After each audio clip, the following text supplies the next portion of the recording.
Okay, hello everybody. Let me share my screen and we will get going here. What we're going to do this week is I'm going to split our readings into two separate lectures so that we can kind of talk to them in a little bit more detail each time. I'll move myself so you can see that. Welcome back to, of course, our class on Dungeons, Dragons, and Ethics. I'm never going to get tired of these fake class and fake book um, intros. But what we're really doing today is this is Philosophy 2600, Ethics and Science. This is lecture 4. We're going to talk about the ethical relativism piece and the piece on cloning. So before we get in, I thought maybe it would be helpful if I give you some unsolicited advice on how to read and interact with difficult ideas. This will not be on the quiz. This is stuff that I think is helpful for me when interacting with pieces that I may not necessarily agree with, might not fit with my own background, my own understanding of the world, and how do I interact with those well? How do I do good scholarship there? So here's my recommendations. First thing, ask about and do a little research on the background of the author. Their work is going to exist in a larger body of scholarship, whether that's within their own discipline or within their own work, or maybe even their own religious tradition if you're reading a piece of religious scholarship. And you might want to find out where it is kind of situated. Who are they in conversation with? Whose ideas are they bringing forward? Whose ideas are they pushing back against? Because I think that'll really help you understand what they're going for. Then you might also want to look into the author's own experiences and positioning and how those things inform their understanding. There's a pretty famous piece in the world of environmental philosophy by a guy named Lynn White Jr. The piece is called The Religious Roots of Our Environmental Crisis. I think I'll link it in our Canvas page. But I use that as an example of a piece where in the tradition of environmental philosophy, it has in some way been misread a little bit because what people fail to understand is that Lynn White had his own religious convictions and he brought those into the piece, but you could read it as much more critical of religion than it really is. He's being critical of his own tradition, of the tradition that raised him and that he still operates in. And so if you read it that way, it comes off a lot less harsh on religion and more as calling it to a higher standard that he believes in. So there's an example. You know, also you might want to try and keep your own perspective in mind. All of us, we come from a particular place and particular ideas. We have particular training. And we want to keep that in mind when we're reading something that pushes us. Figure out, okay, why does this push me? What part of my own background is pushing against this? And is that good? Is it stopping me from seeing the bigger picture here? And you can really learn a lot about yourself by reading ideas that you might disagree with in that way. It's okay to read things skeptically, to not take wholesale anything you read, even for class, as gospel, because somebody could be wrong about something, but you might still want to read charitably. And what I mean by that is instead of picking something apart while you're reading it and saying, well, this person's wrong about this detail, they don't understand this thing, look for the bigger argument they're trying to make, see where you can agree, see where you might be able to collaborate, where you might be able to bring the idea forward. Then we can raise our concerns, our questions. But to be neighborly about it, I think helps us understand the piece a little bit better. That in mind, let's look at 2 of our 3 readings for this week and talk about the ins and outs of the arguments. The first one that I think is particularly interesting and I find difficult on a personal level, is this Ruth Benedict piece, A Defense of Ethical Relativism. And it's short, so I don't have a lot to say here, but I think it does raise good questions, and it will be a possible discussion question for your post this week. What are her main ideas? Well, her main ideas are that different cultures have different values, and she uses, lots of examples from cultures all over the world to prove this point. And there's some that are pretty extreme there that I think they're helpful, but we don't want to get too deep into the weeds with those. mostly because with cultures that are so different from our own, analyzing them leads us to misunderstand them. So, looking at the example that I think hits closest to home for us would be her mysticism example.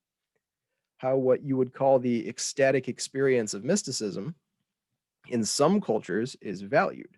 If you have dreams and visions, it's a good thing. It's something that is, rewarded. But here in the West, we kind of look at that stuff a little weird. Even in the context of religion, if you are a traditional mainline Protestant, you're going to look at the people who speak in tongues in the Pentecostal movement as a little strange.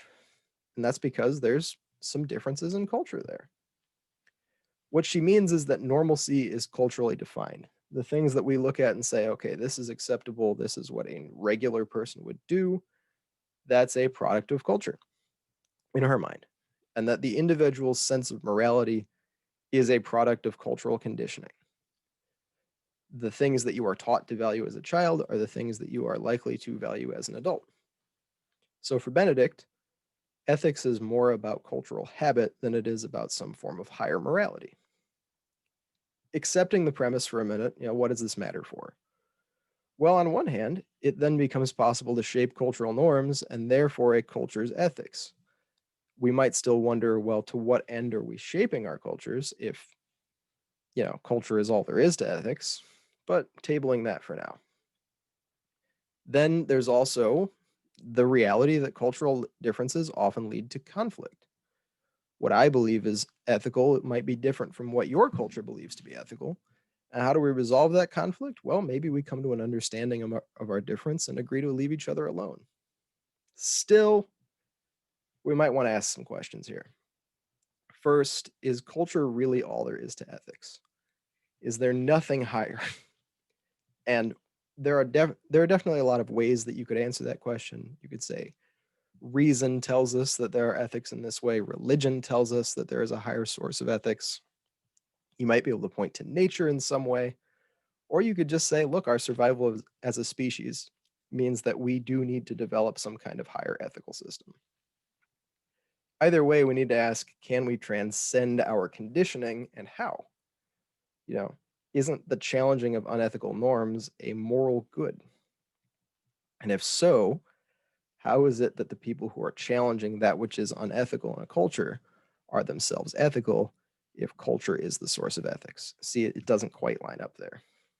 We might also ask, does majority rule define what is right? Can't a culture be wrong?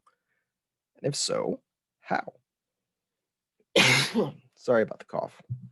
I have a little bit of dry throat right now. Don't have any coffee behind the computer. Okay, so moving on to Leon Kass. And I hope my meme over here doesn't make it seem like I'm totally against his argument here. I just think in some places he's making some strange arguments. What are his big claims? He is against the idea of cloning. He believes that cloning comes dangerously close to playing God, that cloning compromises individuality and identity among both the cloned and in everybody else. He says that cloning compromises the idea of kinship and that cloning will lead to designer children for the elite. Sort of a backdoor eugenics. And Cass considers the arguments for cloning a little bit. We'll talk about these again in a couple slides. But what he says is, some people would say what makes cloning moral or immoral is the intention of the one doing it. And he doesn't give enough space to any of these, but we'll talk about them. Then he says that somebody might say cloning is part of the right to reproduce, or that cloning is an opportunity for the human race to improve.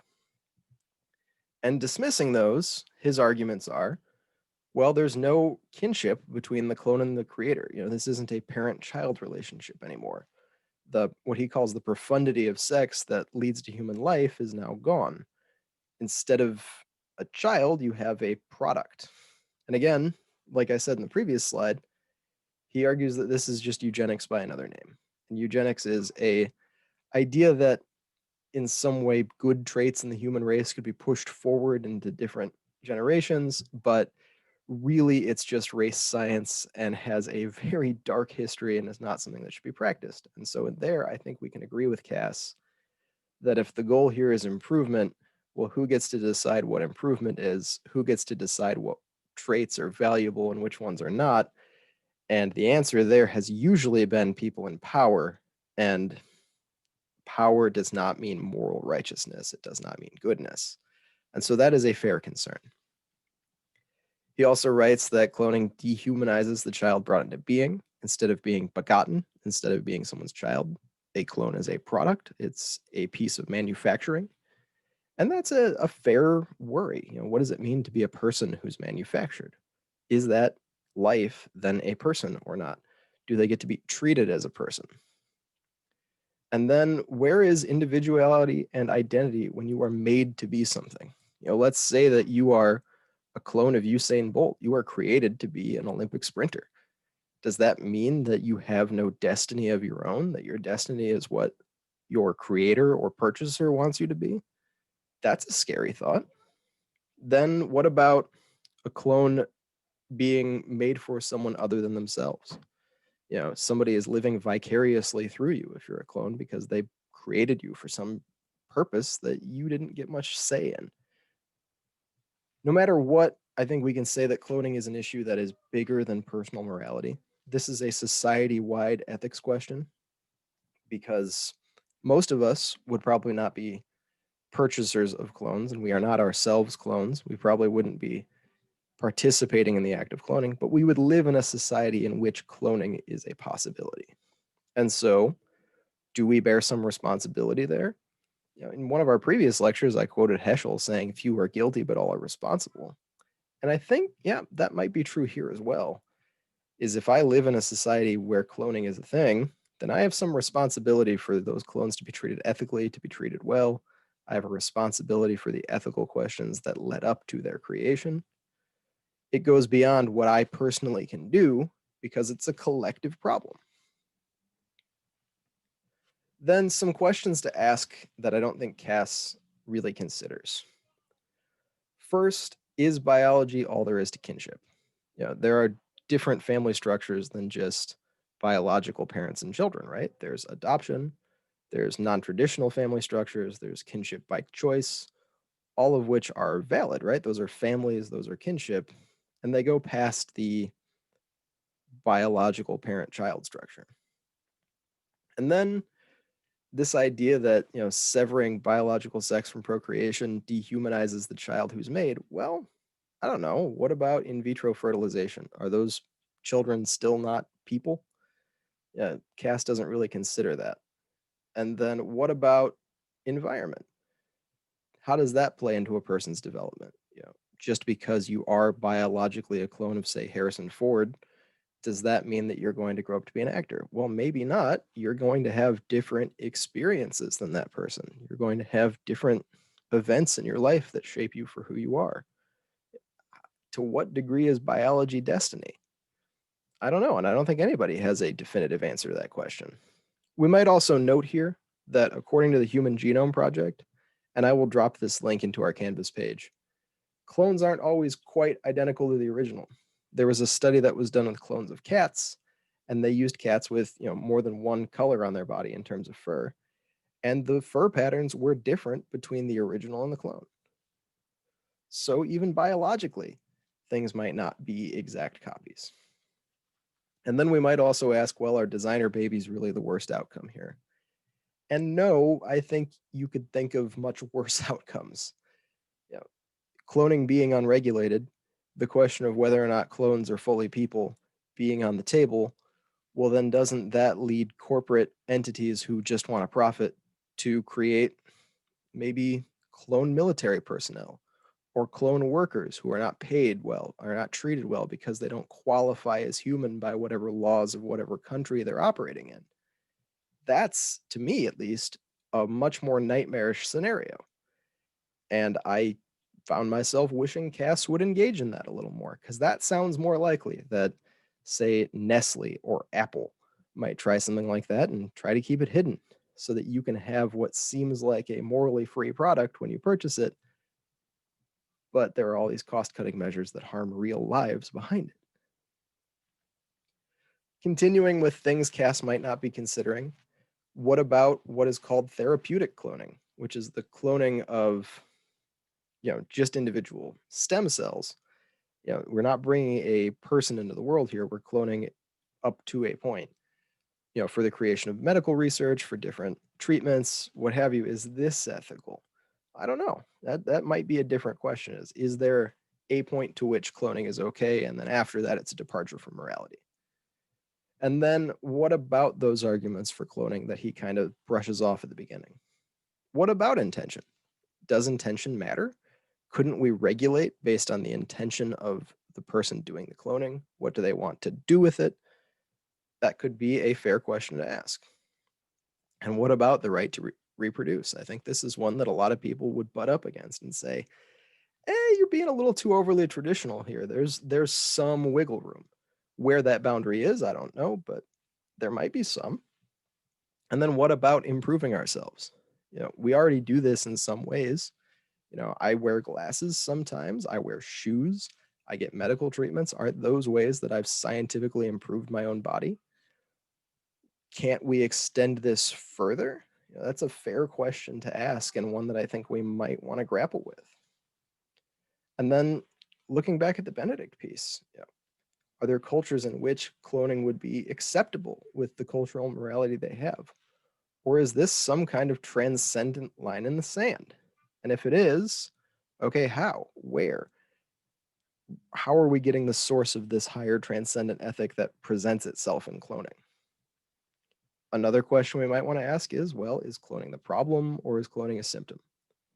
Because the individual question of cloning might actually be about something more. It might be about, is it okay to create life through scientific means? That leads me to my bottom question here, which is, why is there not a similar level of concern over artificial intelligence?